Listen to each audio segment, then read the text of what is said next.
Hello मेरे प्यारे बच्चों, कैसे हैं आप? क्या आज आप कुछ नया सीखने के लिए तैयार हैं?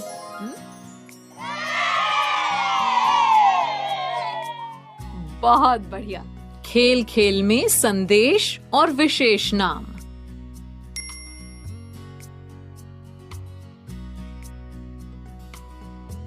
इस वीडियो में हम सीखेंगे पैटर्न को देखकर छुपे हुए संदेशों को पहचानना,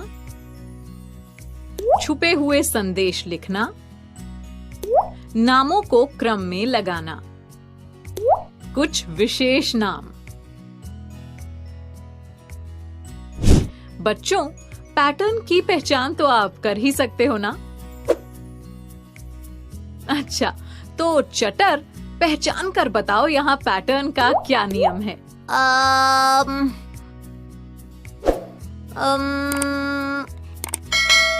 यहाँ संख्याओं के साथ हिंदी वर्णमाला के अक्षरों को लिया गया है, जो एक एक करके क्रम में आगे बढ़ रहे हैं। दीदी, इस नियम के आधार पर 3 ग के बाद आएगा 4 घ, है ना? शाबाश चटर। बच्चों, क्या आप जानते हो पैटर्न को पहचान कर उनमें छुपे हुए संदेशों का भी पता लगाया जा सकता है, लेकिन कैसे? अरे ये क्या? रोशन और संदीप तो पर्चियों में कुछ लिखकर एक दूसरे को दे रहे हैं। अरे अरे, वो तो मुस्कुरा भी रहे हैं। आइए देखते हैं आखिर बात क्या है।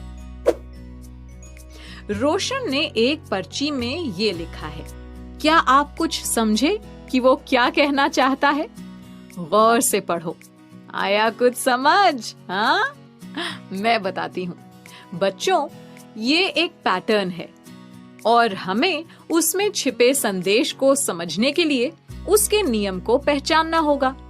अच्छा, ध्यान से देखो, क्या यहाँ पर कोई अक्षर बार बार दोहराया गया है?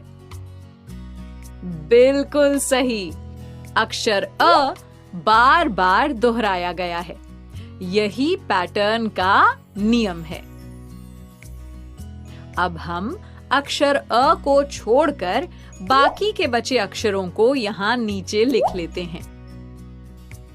अच्छा, अब तो आप आसानी से पढ़ के बता दोगे कि ये क्या लिखा है? शाबाश, ये लिखा है मुझे भूख लगी है। तो समझ गए ना, रोशन कहना चाहता है मुझे भूख लगी है। पटर, ये रोशन की दूसरी पर्ची है। इसे पढ़ो और समझकर बताओ कि वो क्या कहना चाहता है। अब तो तुम जल्दी से बता दोगी। हाँ?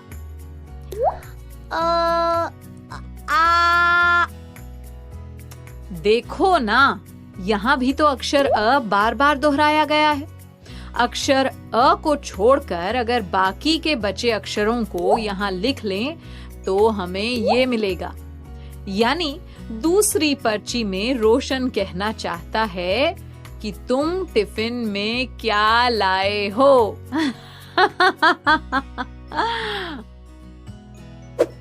आओ, अब संदीप की पर्ची को देखते हैं। चटर, क्या तुम संदीप का संदेश पता कर सकते हो? दीदी, यहाँ पर अक्षर ग बार बार दोहराया गया है। अरे वाह, यही तो पैटर्न का नियम है। अक्षर ग को छोड़कर बाकी के बचे अक्षरों को नीचे लिखने पर हमें मिलेगा डोसा लाया हूँ। शाबाश चटर, संदीप रोशन को कह रहा है डोसा लाया हूँ। तो बच्चों, इसी तरह से पैटर्न के नियम को पहचान कर उनमें छुपे हुए संदेशों को पढ़ा जा सकता है। उधर शिखा कागज पर लिखकर नेहा से कुछ पूछ रही है। आओ देखते हैं। बच्चों, क्या तुम शिखा के इस संदेश को पढ़ सकते हो? आओ पहले पैटर्न को समझते हैं। देखो, यहाँ पहले संख्या 1 लिखी है और उसके बाद तु लिखा है। फिर संख्या 2 और उसके बाद म।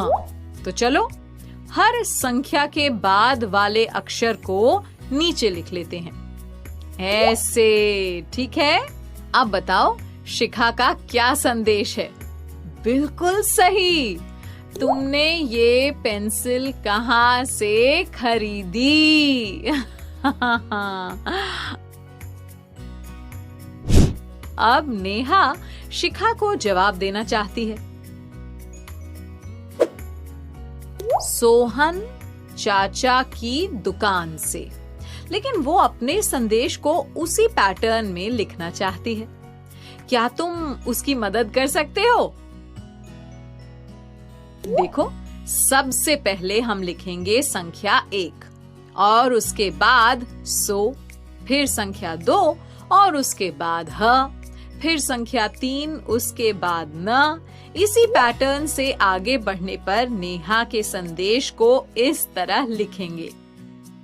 तो बच्चों, इस तरह से हम अपने छुपे हुए संदेश लिखने के लिए संख्याओं और अक्षरों का प्रयोग कर सकते हैं। ठीक है ना?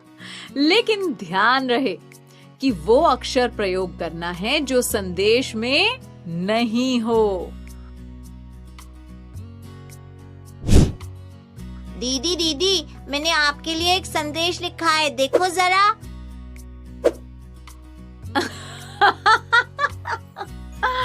थैंक यू चटर।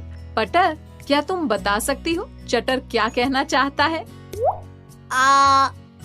दीदी, आप कितनी प्यारी हो। हाँ, बिल्कुल सही। आप भी तो बहुत प्यारे हो मेरे प्यारे बच्चों।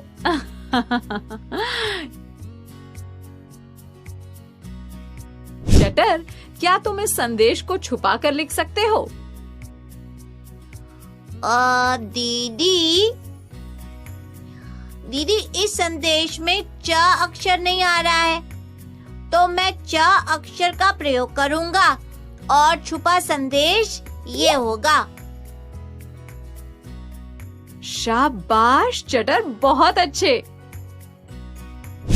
अच्छा बच्चों, यहाँ पर क्रिकेट को पसंद करने वाले छात्रों के नाम दिए हुए हैं। हमें एक सूची बनानी है जिसमें अ से शुरू होने वाला नाम सबसे पहले आए, फिर आ, इ, ई इत्यादि, और उसके बाद क, ख, ग इत्यादि।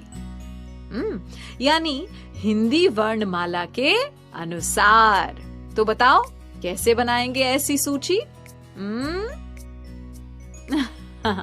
देखो, सबसे पहले हम अ से शुरू होने वाले नाम को देखेंगे और ऐसा नाम है अवनी। ठीक है, तो इसे लिख लेंगे। फिर दिए हुए क्रम के अनुसार क्या लिखेंगे? हाँ, इरा, उसके बाद कमल, उसके बाद नयन, उसके बाद प्रिया, फिर मनन, फिर लोकेश और सबसे आखिर में लिखेंगे साहिल। ठीक है ना? बच्चों, अब इस नाम को देखो, बताओ क्या लिखा है? हाँ, नयन। अच्छा पटर, अब इसे उल्टा पढ़ो, यानी पीछे से। दीदी, ये तो अभी भी समान ही है, यानी नयन। हाँ बच्चों, ये एक विशेष नाम है जिसे चाहे सीधा पढ़ें या उल्टा, वो वैसा ही रहता है। अरे पटर, क्या तुम ऐसा एक नाम बता सकती हो? नमन। बहुत अच्छे। चटर, अब तुम बताओ। दीदी, ऐसा नाम है जलज। शाबाश। बच्चों, कनक भी एक ऐसा ही नाम है। अब तुम लोग ऐसे और विशेष नाम सोचो और उनकी सूची बनाओ। बच्चों, आपने छुपे हुए संदेशों को पहचानना, लिखना और नामों को क्रम में लगाने की अवधारणा को समझ लिया है। अब ओके बच्चों, बाय बाय।